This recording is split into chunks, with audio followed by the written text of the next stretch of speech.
I'm Lisa Rubel from Love to Color My World, and I'm here today with a quilt idea for using up 10-inch pre-cut squares. I've got this lovely springy collection here of 10-inch pre-cut squares, all kinds of periwinkles, purples, aquas, lime greens, and just waiting for the right quilt pattern for them. And I have the Forever Plaid quilt pattern. Now this is a free pattern that can be downloaded when you buy a pack of 10-inch squares from Sit and Sew Fabrics. And in addition to pre-cut squares, they've got other shapes as well. They've got strips and hexes and kits made of pre-cut shapes as well, so you don't have to do any of the cutting, you just sew. So I'm going to show you how to put together a block for this Forever Plaid quilt, and let's get started. So to make the Forever Plaid quilt, you need a pack of 10-inch pre-cut squares, and you need a coordinating tonal to use in the plaid part in each block. And I have a white on white tonal, and for each block you're going to need two 1.5 by 5-inch pieces and one 1.5 by 10.5-inch piece. So I'm going to demonstrate with a square. The first thing you need to do is to cut the square in half in both directions. Now, what I like to do is to make both of those cuts at the same time without moving the fabric. It's just less maneuvering the fabric, less handling of it. So you want to have a ruler that has at least 5 inches on it, and I'm going to do it with my 12.5-inch square ruler. The center of each direction of your square will be at the 5-inch mark. So what I'm going to do is line up the 5-inch mark with the edge of my square and hold it in place and cut. And now before I move those fabrics at all, I'm going to rotate my ruler 90 degrees and line up that 5-inch line with the bottom edge of my square, and I'm going to cut as well. Now if you don't want to do that double cut, or if your fabric moves, you can just take each of your not mine are apart, but each of your rectangles and cut them in half, so that from each 10-inch square you end up with 4 5-inch square pieces. So now that I've got those pieces cut, I'm going to lay them out with the sashing that makes up the block. And if you are using a white on white like I am, just double check that you have the fabric pattern right side up. Sometimes it can be hard to tell with those. Okay, so I'm going to put one of those pieces between my bottom 2 squares and one between my top 2 squares. Then after I sew those together, this piece will go right down the middle. So the first thing I'm going to do is to lay this on top of my upper left square. I'll put a pin or 2 in to hold it. And when I sew, I'm all about efficiency.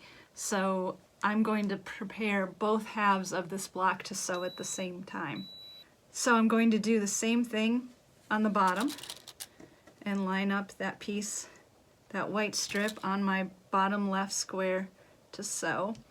And then I'm going to go over to my sewing machine and I'm going to stitch with a 1/4-inch seam allowance down this top piece and then down this bottom piece. And then I'll come back and add the second piece for each one. So I've got my center piece joined onto each of my left side squares. I'm going to cut those 2 apart from my chain piecing, and then before I press it, I'm just going to do a little finger press, and I'm going to take my upper right hand square and lay it on top of that white sashing piece and put in a couple pins to hold it. And then I'm going to do the same down here. Get that left hand square out of the way and put the right hand square here. Now if you do have a 10-inch square that has a directional pattern to it, you can decide if you want to make sure that all 4 of your squares are pointing in the same direction, or if it doesn't matter to you, just keep that in mind. So now that I have these two pinned, I'm going to go over and sew with a 1/4 inch seam allowance down each of those. So I've got my top and bottom halves of the block stitched together, and I'm going to press them before I add this center piece down the middle. So I am going to press these so that the seams go out towards the squares, and that's because I've got this light fabric in the middle, and so I'd rather have my seam allowances underneath the printed fabric.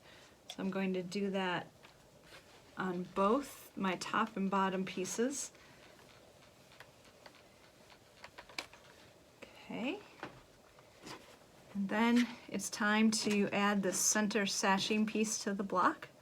So I'm going to add my center sashing piece. So I'm going to flip the top half of the block over and put a pin in on each end, and then one in the middle. And then I'm going to stitch with a 1/4 inch seam allowance all the way down here to attach that center sashing strip. Okay, I've got my top piece added. I'm going to finger press this open, and then I'm actually going to flip it around because it'll just be easier to handle. So when you add the second piece on, you should be able to just match up the ends and everything should line up perfectly. But we all know that when you're sewing, sometimes if the seam allowance isn't exactly right, pieces aren't exactly the right size.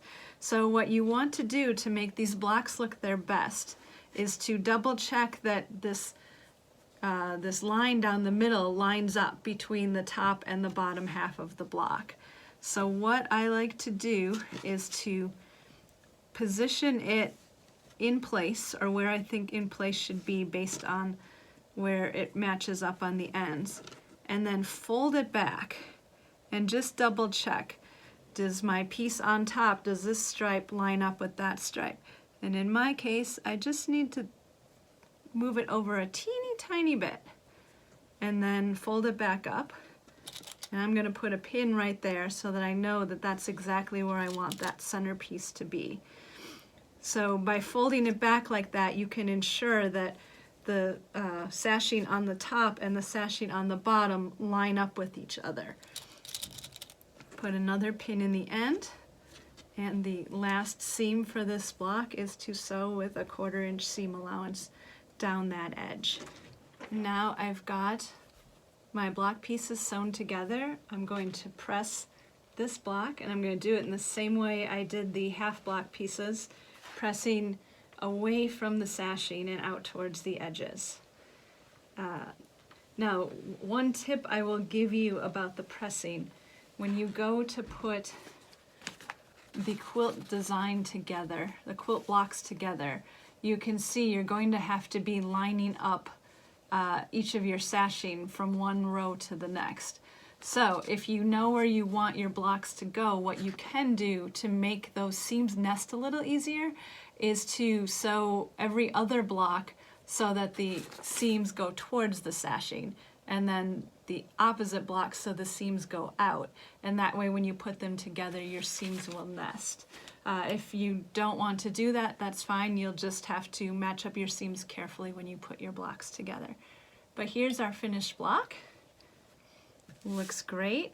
We're going to make 42 of those and then assemble the blocks into 7 rows of 6 blocks each, and sew those rows together, and that will make your quilt top. And then at that point, all you have to do is layer your quilt top with your batting and your backing, baste the layers together and machine quilt it however you like, add the binding, and voila, your quilt is done. You've got a fun, scrappy looking forever plaid quilt, which is just a 10-inch square with sashing that's added in the center of each of those squares. It's fun, easy, and a great quilt to sew. I hope you enjoy making this quilt. If you do make this quilt, please share a picture of it with us on our social media, either on our Facebook page, or you can share it and tag us on Instagram as well. Happy sewing! And don't forget, if you need 10-inch squares, head over to the Sit and Sew Fabrics website and look at all the options they have. And when you purchase one of those, you can download this Forever Plaid pattern for free.